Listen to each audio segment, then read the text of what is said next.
আমাদের এই ঠাকুরগাঁয়ে একটা বড় প্র্যাকটিস আছে কি জানেন?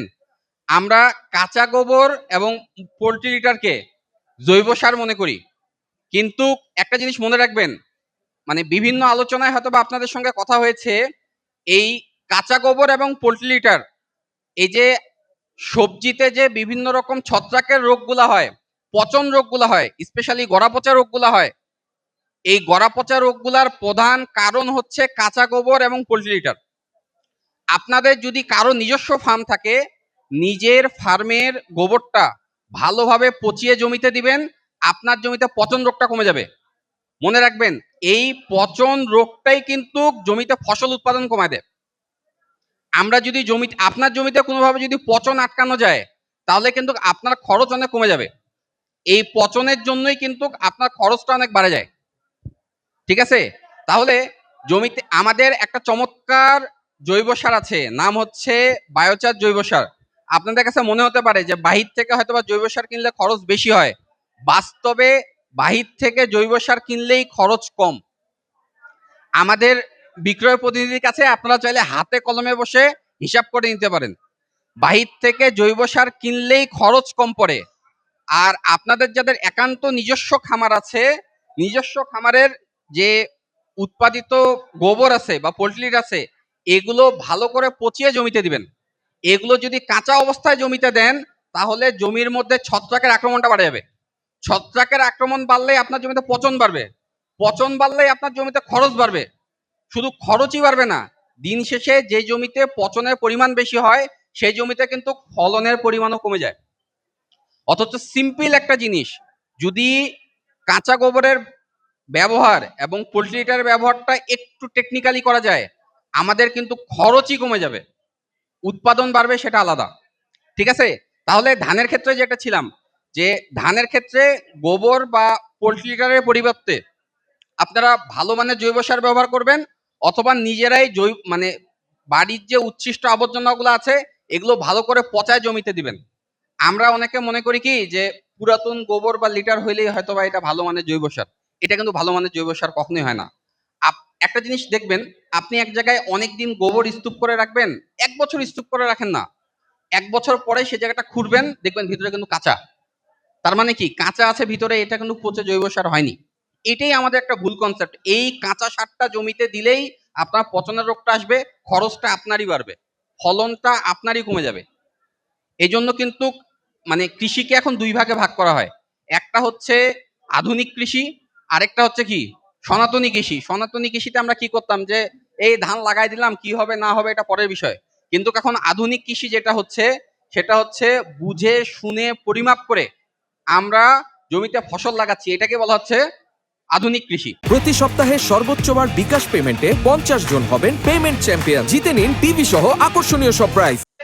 ফার্মার আছেন এখানে, আপনাদের আজকে এই হাউস থেকে আওয়াজ তুলতে হবে, সাংবাদিক ভাইদের আওয়াজ তুলতে হবে। যেখানেই ভেজাল হবে ওখানেই প্রতিরোধ হবে। আজকে থেকে আমরা বর্জ্য কণ্ঠে আওয়াজ করতে চাই, আমরা ভেজাল যুক্ত খাবার দিব না, ভেজাল মুক্ত খাবার উৎপাদন করব। আমরা কি পারবো? আমরা কি পারবো? আমরাও যদি পণ্যে ভেজাল দেই, আমাদেরকে না বলুন, আমাদেরকে না বলুন। আমরা চেষ্টা করেছি যে আমাদের প্রতিটি পণ্য ন্যাচারাল দেওয়ার জন্য, অর্গানিক ভাবে তৈরি করার জন্য আমরা চেষ্টা করেছি, বাট পরিপূর্ণ আমরা পারি নেই। কারণ আপনারা জানেন এখানে কৃষি অফিসার ভাইয়েরা আছে, সাংবাদিক ভাইয়েরা আছে, আপনারা জানবেন বাংলাদেশে সহজেই ভালো কিছু প্রতিষ্ঠিত হয় না। এটার জন্য অনেক ঝড়, অনেক কিছু মানে আপনাকে ফেস করতে হয়। আজকে যারা কৃষক ভাইয়েরা আছে, আমি যদি বলি কৃষি কাজের জন্য সবচেয়ে উপযোগী পণ্য কোনটি, উপযোগী পণ্য কোনটি কৃষি উৎপাদন করার জন্য, কেউ বলতে পারবেন? মিরাকেল গ্রোথ না কি? কে বলতে পারবেন? আজকে কৃষি অফিসার ভাইরা এখানে আছেন, ভাইদেরকে গভর্নমেন্ট থেকে নির্দেশ দিয়েছে যে আপনারা জৈব সার বেশি বেশি ব্যবহার করেন। খাদ্যের মাটি ঠিক রাখার জন্য, মাটির গুণাগুণ ঠিক রাখার জন্য আপনি জৈব সার বেশি বেশি দেন। মজার বিষয় কি জানেন? আপনি গভর্নমেন্টের কাছে জৈব সারের জন্য লাইসেন্সের জন্য যাবেন, মিনিমাম 3 থেকে 5 বছর সময় লাগবে আপনার লাইসেন্সের জন্য। বাট একটা কেমিক্যাল নিয়ে লাইসেন্স যাবেন, আমি মিডিয়ার সামনেই কথাগুলো বলছি, একটা কেমিক্যালের জন্য লাইসেন্স যাবেন, আপনি 2 থেকে 3 মাসের মধ্যে আপনাকে লাইসেন্স দিয়ে দিবে। তাহলে ভালো ব্যবসায়ীরা কিভাবে বাংলাদেশে ব্যবসা করবে? তারপরও আমাদেরকে দমিয়ে থাকা যাবে না, আমাদেরকে এগিয়ে যেতে হবে। আমাদের প্রোবায়োটিক আমাদের আলোচনা করেছে এখানে, যেটা বাংলাদেশে ফার্স্ট টাইম মাছ, ফিশ, পোলট্রি এবং ক্যাটেল জন্য আমরা এই প্রোবায়োটিক নিয়ে আসছি বাংলাদেশে। প্রতি বছর মিনিমাম 5,000 কোটি টাকা দেশের বাইরে থেকে ইম্পোর্ট হয়।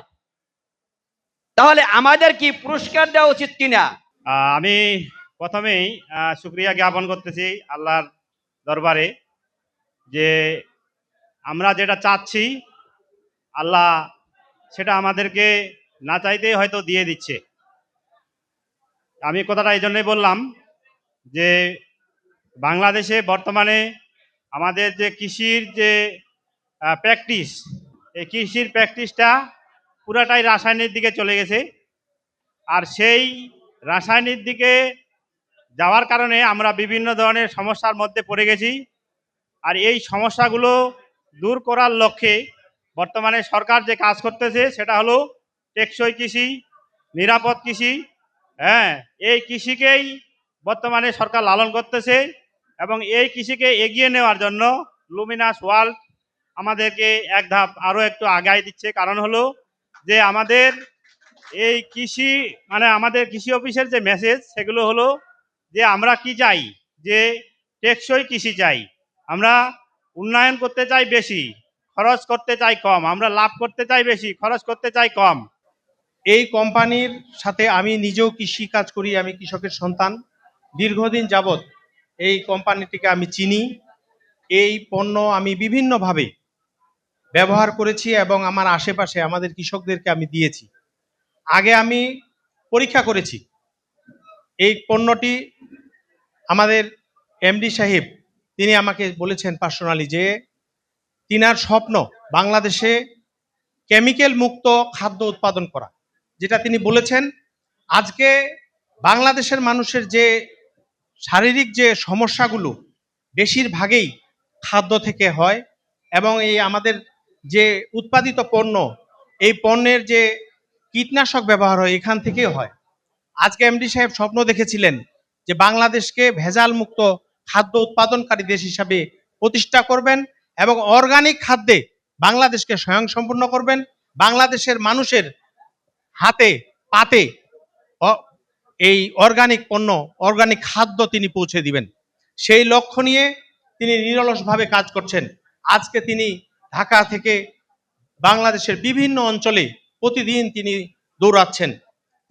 তিনাকে কখনো আমি বসে থাকতে দেখিনি।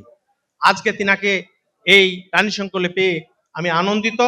তিনার যে স্বপ্ন, সেই স্বপ্নের সাথে আমি বাস্তবতার রূপ পেয়েছি। তিনার পণ্য আজকে রানীশঙ্কলের অনেক কৃষকের কাছে সুপরিচিত এবং বিশ্বস্ততার একটি প্রতীক হয়ে দাঁড়িয়েছে।